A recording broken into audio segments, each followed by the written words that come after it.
Hi, guys. Welcome back to The Darkest Hour. This is the first of these shows back with the Darkest Hour podcast. And it's been a while. It's been a long time since we've done any of the Darkest Hour podcasts. If you remember, if you know your Josh Denny podcasting lineage, going back to the early days. I feel like this is really hot. I want to bring this down a little bit. That looks better. You can let me know in the comments if you can hear me okay. I feel like the mic was way too hot in the beginning. But that's good. So yeah, if you know your Josh Denny podcasting legacy, and if my numero uno fan is in the comments, you know that I have had many a podcasts. I had the first podcast that I did was called March of the Pigs. And that was actually the podcast that got me the Food Network show. And that was back in 2014. I think I started that 2015. So yeah, that was sort of the thing that kicked off my podcasting adventure. Of course, I did many years on Patrick Melton's Nobody Likes Onions program from like 2010 to 2014. And that was a fun time for the years we did that show. And then the March of the Pigs was my first solo thing. And then we did several other I did several other podcasts. I had the Implications of Josh Denny. I had the Wake Up Call, which I did for locals for a little while. I had the Jankum podcast, which was sort of me and my sort of nihilistic everything is shit Stan Marsh phase of broadcasting. And then I had, for a short while, this was a podcast that I had done during the pandemic. And this was more or less an extension. It was intended to be an extension of a live show that we did here in Los Angeles. So I used to host a live show at the West Side Comedy Theater in 2014, 2015, 16, 17, 18. Actually, it's like 4 years, almost 5 years we did that show. And we always wanted to have a podcast extension of the show because the show was sort of centered around you can make comedy from anything. So it could be dark personal stories. Or just if you have a really fucked up sense of humor, it kind of works across the board. And we always thought it would be cool to maybe do a green room extension of that type of thing. But for me, the concept of the Darkest Hour comedy show and the podcast was always sort of based off of one of the things that I like about myself the most as a person. And you know, I think for you to find purpose and happiness in life, you have to have an understanding of like, this is who I am as a person. This is what I like about myself. This is something that I think is different about me or unique about me. And then if you're lucky enough, you can build some kind of career or, you know, have a fun hobby of podcasting or stand up or, you know, put it into some kind of art or something creative. But for me, it's always been like my curiosity about people and what they've been through and what they've experienced and kind of what they've gone through in their life that has shaped who they are. And whether that be creatively or just as a person, I don't know. That's always what's been the most interesting to me about people. It's also why I love working as a rideshare driver. Over the years, for some of you guys that know the history, I lost a job when I was like 30 for the first time I'd ever been fired from a place. I ended up suing that company and winning.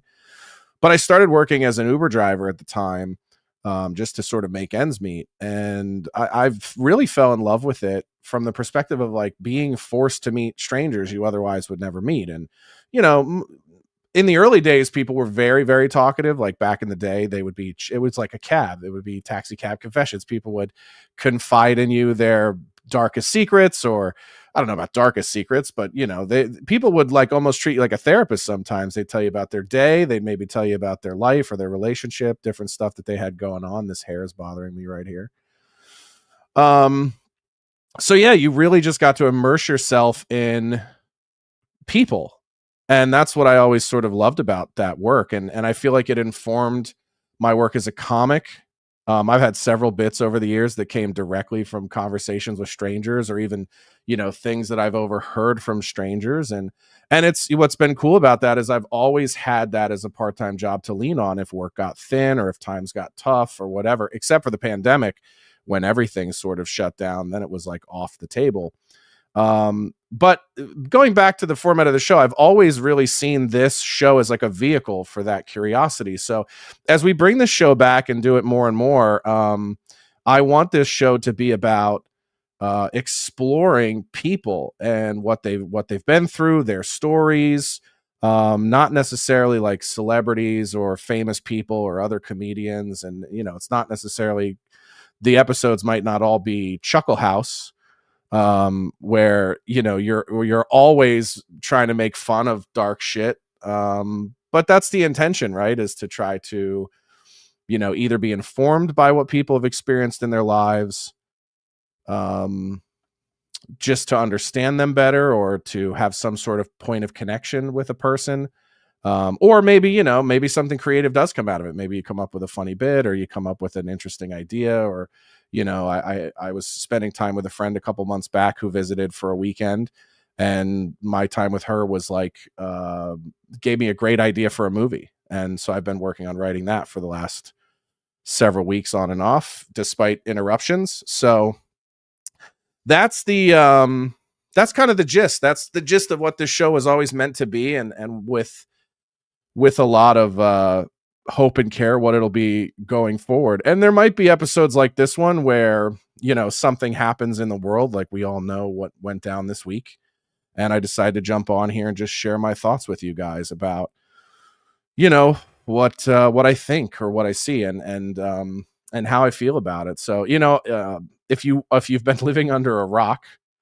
or you're one of these people who doesn't really pay attention to internet stuff, Charlie Kirk, very famous right-wing monster, I think you could call him, just absolute savage, absolute icon of conservative media. Very young guy, 31 years old, was assassinated, shot and killed.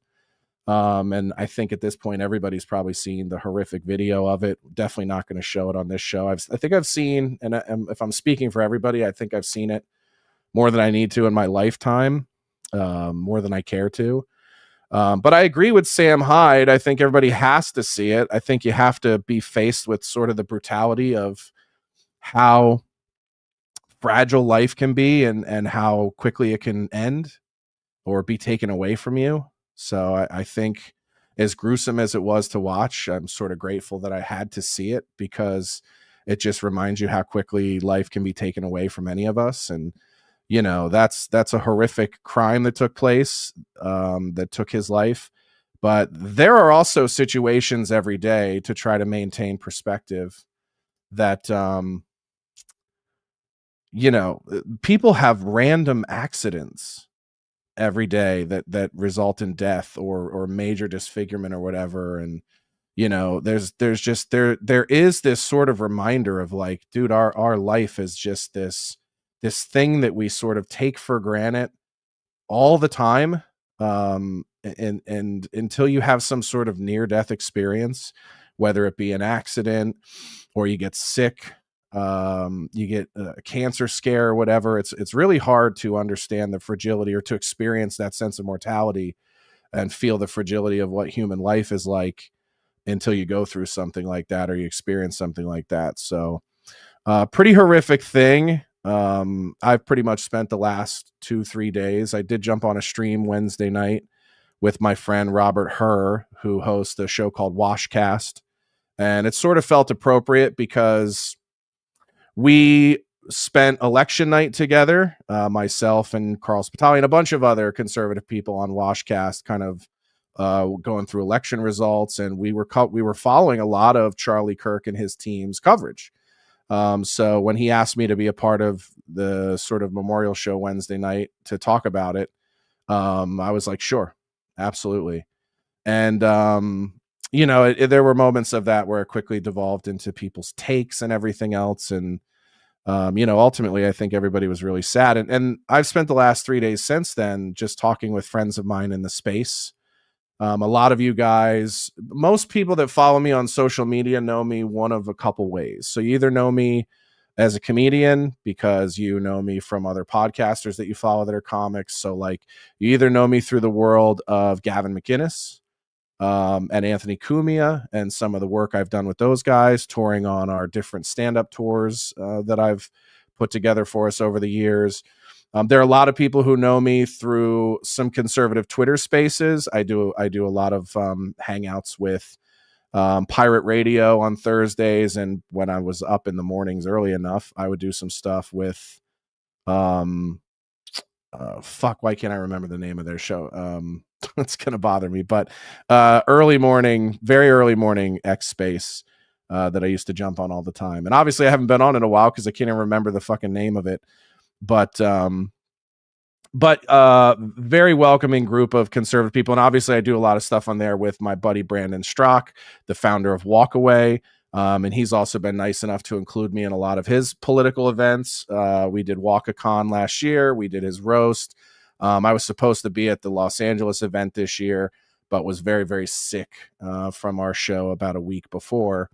And so I say all that to say that a lot of since 2018, when I sort of got thrust into the political sphere with some comments I made on Twitter, I started making a lot of friends in the conservative media space. And I never, politically, I never really thought of myself as much of a conservative. And still to this day, I have points of view that are not conservative at all. Like I'm very pro-life. And if you follow the older version of The Darkest Hour, you actually can go back and listen to the episode where I sort of made that realization with Adam Yenzer on the podcast. And sort of came around to that way of thinking.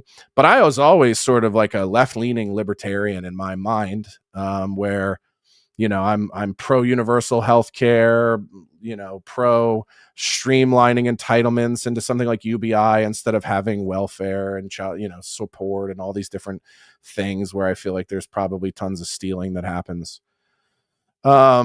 So I never thought of myself as a conservative guy. And in 2018, when I was like canceled, everyone loves that word, for basically saying something as simple as racism towards white people is still racism and we should treat it the same way, which I felt was kind of a common sense take. The fucking world lost its goddamn mind and freaked out over that, and then tried to tie every racial joke or whatever I've ever made in my career to that statement. I started making friends with people in conservative media. That's when I became friends with Gavin McInnes, when I became friends with Anthony Cumia, and I started meeting a bunch of other people in the conservative space. And a lot of the other young people that were around my age at the time, keep in mind, at that moment, I was only 35, not even 35 yet. I was 34. And a lot of the young people in that space that I had met were young people who worked for a small company at the time, or a smaller group at the time, called Turning Point, and worked for a guy named Charlie Kirk. And so naturally, as I started getting more familiar with the space, I started to follow Charlie and Candace Owens and became a very big Candace fan early on, and really loved what they stood for, and loved the people that they fostered and brought along. And a lot of those people now have gone on to be stars in their own right, like people like Isabel Brown, who now works at the Daily Wire, has her own show over there, has written books, has done a lot of amazing things. Started as like TPUSA interns and chapter people, and a lot of the guys that I still know to this day, either if they work for Turning Point currently, guys and girls, or they started there in some capacity. So Turning Point, for most conservative people, was a part of their start. For me, it was really just a part of my exposure to this side of modern media. And I always saw Charlie as like just like your classic American sort of church boy, like really clean cut, really polished, very nice, maybe a little too nice. I think I always thought of Charlie as somebody that if I had gotten to meet him and was myself, he would potentially maybe be a little like, well, it's a little crass, maybe a little too clean for guys like us. Unfortunately, that never got to happen. I never got to test that or find that out. But but always a good guy. You know, I always looked at him and I was like, okay, and I was not back into religion when I started watching Charlie, so I feel a little slighted in the sense that I didn't have the appreciation for his faith and his commitment to Christianity early on in watching him that I do now and would now, after kind of getting back into religion myself. I always saw him as a like sort of the best of us in the sense of, you know, this is probably the guy we all should aspire to be if we're being our best selves, you know, clean cut, hardworking family men dedicated to a cause and a purpose and a mission of building something greater than ourselves. I think when you think about aspiration, like what is the goal for any sort of conservative space person, they would tell you the goal is to become a Charlie Kirk. And any of these friends of mine that have, you know, organizations or nonprofits or anything like that in the conservative space, I mean, the model that they would always speak to is like, you know, if only we could get to turning point numbers, or if only we could be as effective and reach as many people as Charlie does, then we would really be doing something. So always sort of a beacon of aspiration for people on that side of the space. And for me, getting involved in that world was never like premeditated. It was something that I sort of like got pushed into with the circumstances around what happened to me in 2018. And I just really tried to lean into it, and be involved as much as people asked me to be, and participate as much as I was invited to. And as that happened, I've been lucky enough to be involved with some of these things, like I said, mostly with Walkaway organization, and and a few other small ones here and there, but have always been really grateful to be invited along to participate with that. So I've like I said, I've spent the last few days just sort of talking through this with a bunch of friends and people that are in this space and other performers and other public speakers. And we've sort of all been left with this feeling of, I wonder why this one stings so much or why this one hurts so much. And I think Dave Smith, I won't replicate what he said. I think if you're a follower of Dave Smith, I'm a big fan of Dave's. He really hit the nail on the head about what it is. We talk about these parasocial relationships all the time that you have with people you watch as podcasters or broadcasters or streamers or whatever. And, you know, he sort of put a really, really good point on it about saying, like, you really do get to know these people. You really get to know who people are, because they're, if they're good at it, or if they're coming by it honestly, then they're really sharing a big part of themselves as they do these shows and streams. And so you do get to know these people, and even if you don't know them on a personal level, you do get to know them maybe closer than, I mean, you may end up spending more time with them, listening to them, than you do even some of your closest friends. For me, it's a little bit different. And as I've talked with some of my friends, you know, and to give you guys a little bit of perspective on this kind of thing, it's I think it's a little bit different if you do anything in the public eye in any capacity. Like if you're a performer of any kind, or a public speaker, or even a politician.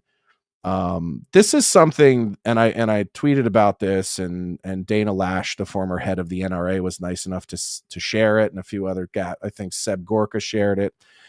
But I said, you know, everyone that's sort of on this side of conservative media or alternative media in any capacity, right, small or big or whatever, I think we've all had this sort of looming in the back of our heads that this could and probably would happen to one of us one day.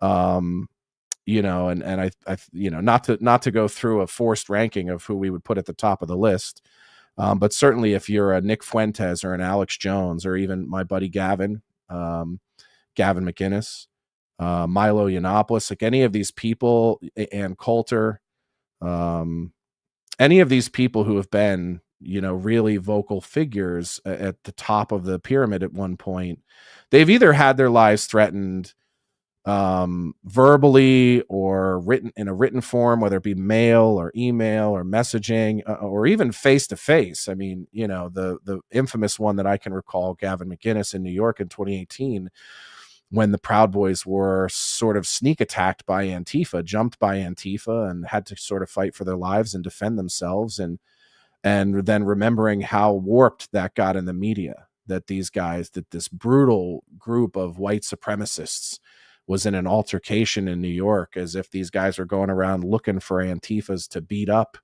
and seeing just how the media perverts these sort of stories.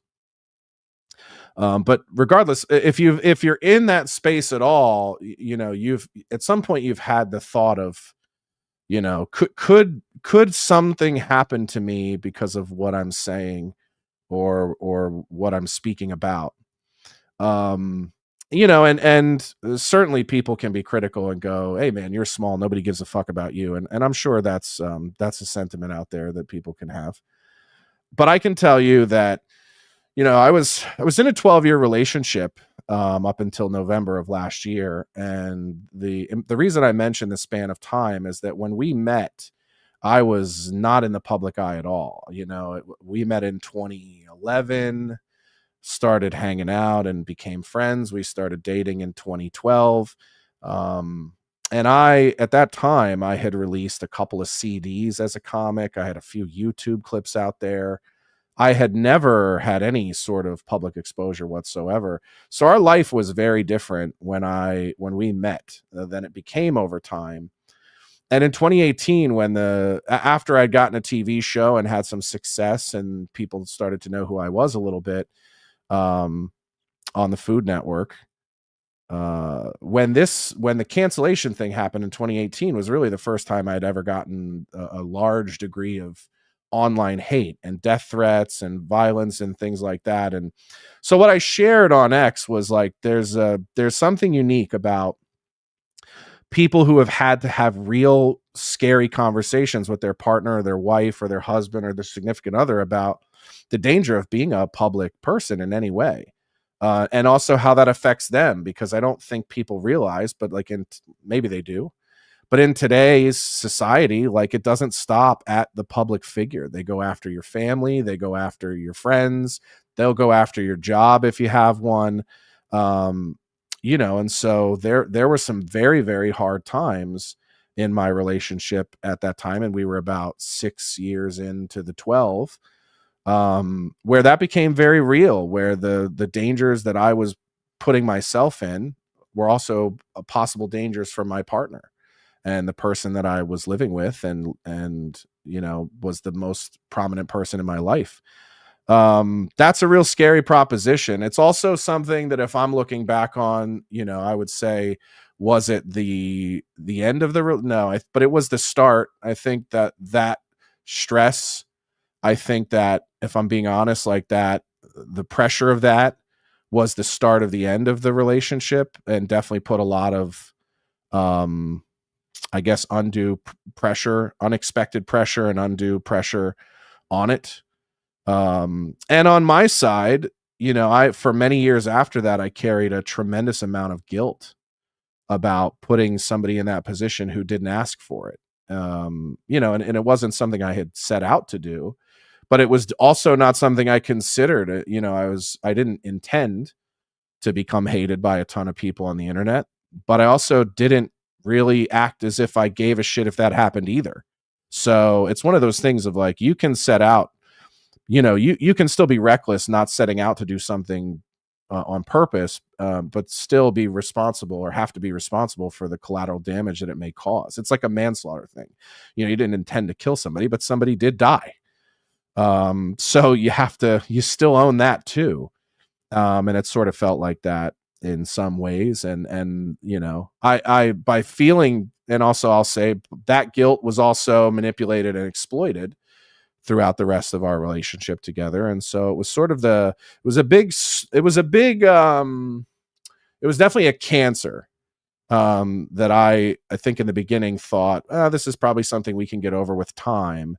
But it was always there and it was always a problem. And so I say that to say that when you're a public figure in any way and people hate you, and I think that's the case for anybody who's a public figure in any capacity, even if you think you're saying all the right things or you're the nicest guy in the world, and this is obvious in the case of Charlie, we look at this and we go, my God, I would never expect the person that would be targeted would be Charlie Kirk. He's the nicest. He's the best of us. He's the sweetest.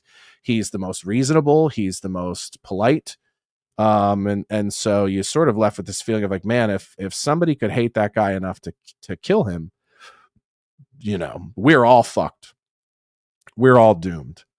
And so I think that was a lot of the feeling of what happened on Wednesday, and why it was very tough for a lot of my friends who put themselves in the public eye, even the smallest ways or the biggest ways. I have a couple of friends who will go on Fox like once a week locally and share their opinions about things. And you don't ever think that like what you have to say or what you think or what your opinions are is enough to, have somebody want to visit violence on you. And I think that also lends credibility to some of the things that have bothered people about the way this has been reacted to in the media. Right, and I'm guilty of this as well. I think we've been lied to by mainstream media enough to the point, and by our own government enough to where it's hard to believe anything they tell us. So, when the trans shit came out about the bullet casings or whatever on Wednesday, my immediate thought was like, well, this is a government agency. This is the CIA or Mossad or somebody. And I wanted to talk about that a little bit because I saw Luis Gomez said this, and a lot of people have been like, what the fuck with the conspiracy theories? Even Dave, when Ian Carroll was like, this is the Jews. And I'm not the Jews guy by any stretch of the imagination. I get exhausted with that shit. It's exhausting. It's as exhausting to me as it is listening to black people talk about how white people prevent them from having the life they want. It's like, there's not a Jewish guy standing in my doorway preventing me from going to work today and making more money, or working harder at my career as a comedian or any of those things. Like, it's the only person in my way is me. And that's true for 99% of people. The biggest obstacle you face every day in having the life you want is yourself. But I can kind of send a little bit of a testament or make a little bit of a inroad in trying to explain, I think, why our brain goes there. I think, at least for me, this desire, this hope that it's some grand conspiracy, something greater than just a lone gunman or a lonely mad kid, is based in hope. I think we look at these things and we go, man, Charlie was such a big character and such a force, that there has to be some elaborate plan to take someone down that's that great, that's that powerful, that's that impressive, that, and dare I say, that Christ-like in the way he treats people and the way he carries himself and the way he lives. It would have to be something monumental to take down someone that's that good. And I think we look for that because of the scary reality of what if it is just one mad kid that just doesn't like you for whatever reason. Because I think it's very easy for all of us to go, well, if it is the CIA or it is Mossad, like, I'm not even on their radar, so I don't have to worry about that at all. But if it's one mad kid who's been radicalized by whatever he consumes or his friends or internet chat groups or whatever it is, whatever are the influences that push him in that direction. Sometimes people are radicalized by their own lonesome. I can tell you in the 12 months, or not that long, 10 months or whatever, that I've been alone again now. Like, you think some fucked up shit when you're home alone by yourself and there's nobody to check you or check in on you. You can have some really dark, insane thoughts at times. And if you don't have, fortunately for me, I have good friends and comedians where I can put that dark energy and we can laugh about it and make jokes about it. And it doesn't become something I fester on or think about or motive for action that I would later go out into the world and take. So I think what causes us to push forward into the realm of conspiracy is this hope that something this evil has to be bigger than us, and it couldn't touch me because I'm not Charlie. I'm not Turning Point. I've never done anything that significant in my life or that important or that meaningful. So this I would never be at risk. The other thing we're all at risk of. Anybody who has ever had any kind of audience is at risk for a percentage of that audience hating him enough, and maybe hating him enough to kill them. And so then you're sort of faced with a question that I think everyone has to ask themselves when you are thinking about this is a few things. Number one, have I ever said anything that I don't stand behind or believe? And the answer for me is no. I've never said anything that I regret. I've never said anything that I don't believe, that I don't mean. And obviously, I would put comedy a little bit to the side of that, because obviously sometimes there's some exaggeration in there for comedic effect, or you're putting a little extra English on the ball to really drive it home or to make it funny or entertaining. So there's obviously got to be some grace given with that. Anything creative. I certainly don't think the guy who wrote American History X thinks all that shit.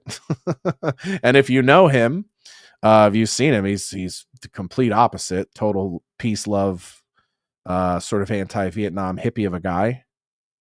Tony, I think his name is Tony something. I could be wrong about that. I have to look it up. But you have to ask yourself that. Have I ever said anything I don't believe? Have I ever endorsed something I don't really believe or believe in? Have I ever thrown my weight behind something, whether it be maybe if you do products or endorsements or whatever, ads, have I ever promoted something that I don't believe in, or an ideology I don't believe in? Those are the things you have to question. And then a question that you have to ask yourself is do I care about the thing that I do in public enough to maybe die for it? And I know that sounds a little extreme. I don't think it sounds extreme after what happened this week. I think it's a real question that everyone is asking. I think musicians are asking themselves this. I think performers are asking themselves this. And this is no different than when 9/11 happened and we felt that other kind of terrorism of, am I going to let the fear of what could happen to me overtake what I want to do with my life? And in my case, the question would be do I care about comedy and any of the other creative things that I do enough that I would be willing to get injured or die over it? For me, the answer is yes. I can't think of anything else that I would do with my life that would mean anywhere near as much, or that I would enjoy as much. And that's one of the only things that gives me comfort about Charlie Kirk being the person that this happened to, is I think if you asked him in his faith, in his conviction, in his commitment and belief in God, would he give his life as he did for this mission? I think he would have said yes. I think he would have said yes without hesitation. And it's horrible that it had to come to that for him and his family and those adorable kids. But if you are religious in any way, as I have become, then you have to put your faith in your higher power, and trust that your purpose is to serve in whatever capacity you're called to. And I think he believed that as well, probably better and strongly than I do. And I think he would have answered the call willingly, and did. So it's it's a somber thing to think about, because a man lost his life, a good man, and a wife lost her husband, and two very young children lost their father. And I don't think there's ever a situation, at least from my point of view, that I would ever cheer for that or root for that, even of my worst enemy. The people that I despise, that I don't like, and you guys can probably figure them out who they are. It's not a secret. But I would not ever sit in joy or positivity about something like this happening to even my worst enemy. You know, and again, it's because of the collateral damage. You know, it's their families, that's the people that love them and depend on them. And there's also, you also have to have a little bit of a degree of humility and understanding that, like, most people aren't, what you're getting on from people through a screen is not all of them. And I guess the curious part in me as a person has faith that there is a better in people than maybe what I see in them, or what they show me, or what they show the world. And I think that's a big thing that keeps me going as a person, is that I have faith that there's good in people that we don't always get to see, or that maybe they don't always show. Because I think if you lose that hope, then what are you living for? You know, I've always said, like, the death of the West, like, if the West falls, what will be written on the headstone is a lack of curiosity. And it's this place we've gotten to in society where we just think we know exactly who somebody is at all times. We go, oh, I've seen that guy's content, or I've seen people talk about that guy, and I know exactly who he is and what he stands for. And I can make a judgment on his character because I think I've seen enough. And we saw today with, like, fucking Stephen King, like, read somebody else's tweet. It was like Charlie Kirk called for stoning gays. And then people were very quick to point out, like, never said that. He never did that. And this is, you know, absolutely defamatory and fucking garbage, and probably the kind of rhetoric that riled up the guy who killed this person. And of course, now, you know, Stephen King is doing a mea culpa, and he's done a million apologies on Twitter, and he's probably just trying not to get sued at this point. But, if you lose that genuine curiosity about who people are, you are limiting what this life can be for you. And listen, I'm not saying this as a guy who does this well. Like, I am a flawed man, and I, like, as much as I'm telling you this, I have to tell myself this all the time, is that maybe there's more to this person than what you see. And I really trust in my gut, and I really think I'm a good judge of character. But you have to sort of be cautious at times not to discount possibility, right? And so when I say that what will be on the headstone if the West ever falls will be a lack of curiosity, it will be because this assumption that we can immediately know who someone is based off of a little bit of information is what drives us to extremism. You know, you hear somebody's opinion about one thing, and then you put them in a box. You go, well, this person is woke. This person is a liberal. This person is a leftist. This person is alt-right. This person is an extremist. They hate women. They hate gays. They hate black people. Listen, I've heard people say this shit about me all the time. They'll hear my opinion about being pro-life, and they'll go, this man's a misogynist, and he hates women, and he hates black people, and he hates gay people, even though I most of the time work with one of the biggest gay conservatives in the movement. Nobody's interested in that nuance or that subtlety or that difference in people, because it takes effort. It takes effort to find out who somebody actually is, who they really are, and what they really stand for. And people are lazy, and it's just easier to put people in a box than it is to really understand them. And I'm just here to tell you that anytime I've done that, I know that I've, like, limited how much of life I get to experience. And you are too. If you're one of these people that sees a couple of notes, it's like, think of it this way. It's like somebody who listens to 30 seconds of a song and decides, I think this artist sucks and I don't have to hear anything else that they have to make. And it's so limiting, right? Because if you think about some of the greatest artists we've known over time, they don't always nail it the first time out of the gate. And sometimes they nail it the first time out of the gate and they never get back to it. And nothing they ever do is as good as that or whatever. But maybe it's different. Or maybe it tells you something else about who they are as a person. And so, you know, imagine if you had only listened to, like, the first 30 seconds of a Beatles record and said, I don't ever have to hear anymore. I know that the Beatles suck. I hate them. And then you don't ever experience any of the rest of it for the rest of your life. And so it's just really limiting. It's a really limiting way to see people.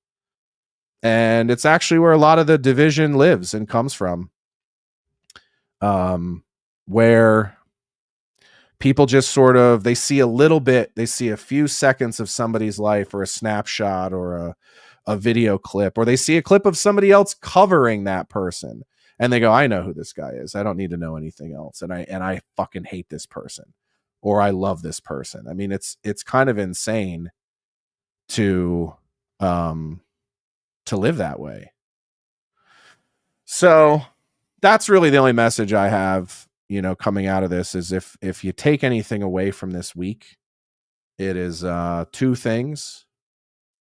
Try to understand that your time here is limited and really think about how you spend it and who you spend it with.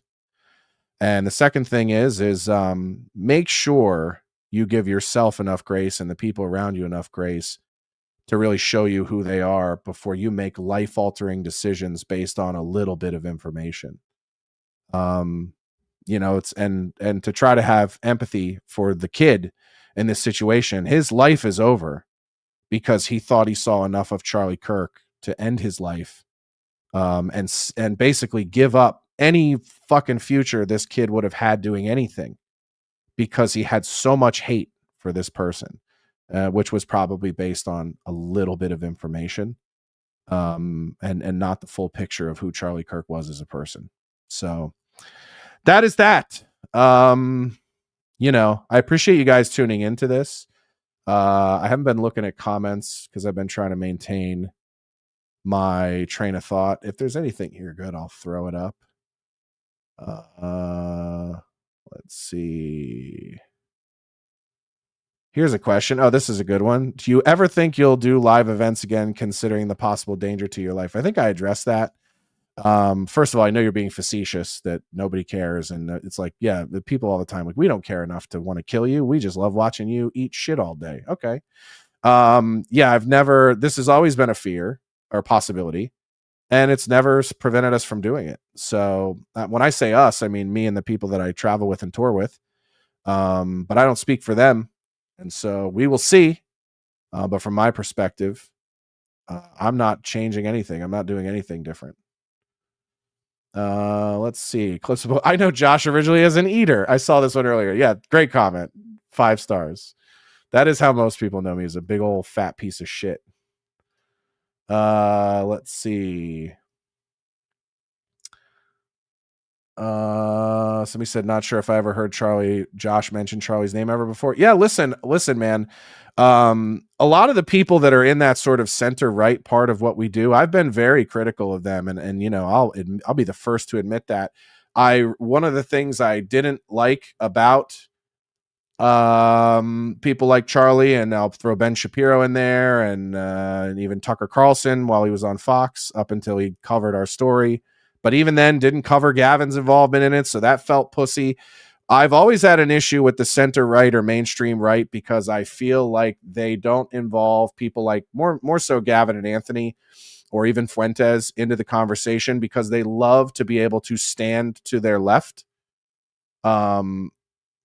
So they pretend that we are the extreme, right? And so they love to stand to the left of us and go, well, we're not over there with the Milo Yiannopoulos and the Nick Fuentes and the Gavin McInnes, and me only by association with those people. So I've always been critical of that. But that's even more so the reason why I look at somebody like Charlie and go, why on earth would he be the guy that would